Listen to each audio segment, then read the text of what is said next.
여러분에게 질문을 드리겠습니다. 최근 나를 기도로 이끈 일은 무엇이었습니까?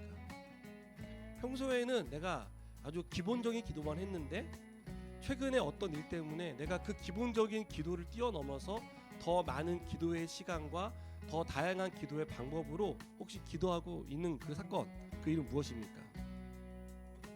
우리가 볼 때 모든 것을 가진 사람이 있습니다. 우리가 볼 때요. 그런데 그 사람은 정말 갖지 못한 한 가지 때문에 마음 아파하고 힘들어하는 경우를 봅니다.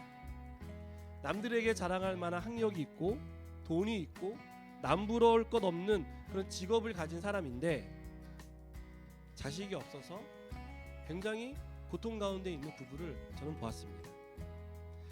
제가 볼 때는 다 가졌는데 그 자식이 없는 것 때문에 정말 열심히 기도하고 그리고 병원을 찾아다니고 어떻게든 자식을 갖고 싶어서 노력하는 그런 부부를 보았습니다. 한나를 기도의 자료로 이끈 것은요, 남편의 사랑이 아닙니다.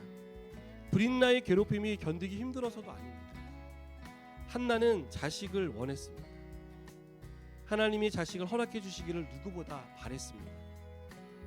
우리가 읽은 것처럼 한나의 의지와 상관없이 하나님이 태의 문을 열어주셔야만 자식을 얻을 수 있다는 것을 한나는 알고 있었습니다. 하나님이 자식을 주셔야 잉태할 수 있다는 것을 알고 있었기 때문에 한나는 하나님 앞에 나아간 것입니다. 우리가 문제 때문에 힘든 것은 내가 풀 수 없는 문제이기 때문이 아닙니까? 내가 풀 수 있다면 힘들어하지 않겠죠. 좀 노력을 하고 어떻게든 그것을 해결해 가겠지만 내가 아무리 해도 안 되는 일이라 힘들기 때문에 힘을 내도 풀리지 않기 때문에 힘이 나지 않고 힘이 빠져버리는 것입니다.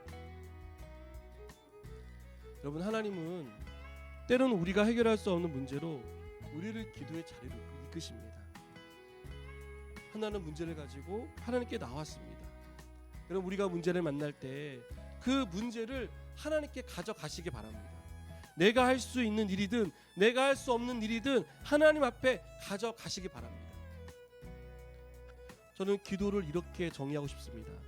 기도는 우리의 한계를 하나님께 고백하는 것이다. 우리는 하나님께 이렇게 기도해야 합니다. 하나님, 저는 할 수 없습니다. 진짜 한계입니다. 아무도 저를 도와줄 사람이 없습니다. 그리고 나서 하나님을 의지하는 것입니다. 내 한계를 고백하고 하나님의 도움을 구하시기 바랍니다. 하나님이 도와주셔야 합니다. 하나님이 도와주지 않으면 우리는 그 문제를 절대 풀 수 없습니다. 믿음은 보이지 않는 것을 보게 합니다.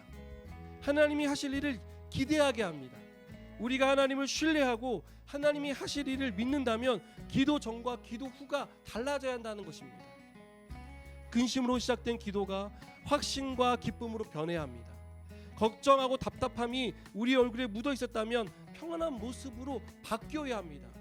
사랑하는 여러분, 한나는 기도로 사무엘을 얻었습니다.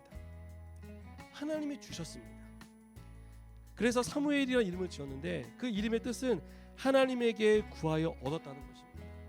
한나는 사무엘을 부를 때마다 이렇게 생각했겠죠. 야, 사무엘, 그래, 하나님께 너는 구해서 얻은 아들이야.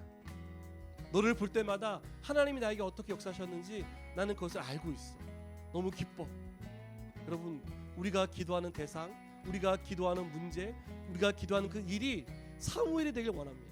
그 일을 볼 때마다, 그 사람을 볼 때마다, 그 상황을 볼 때마다 그것이 사무엘이 되어서 하나님께 구하여 얻었다라는 그러한 기도의 제목, 그러한 간증의 제목이 되었으면 좋겠습니다.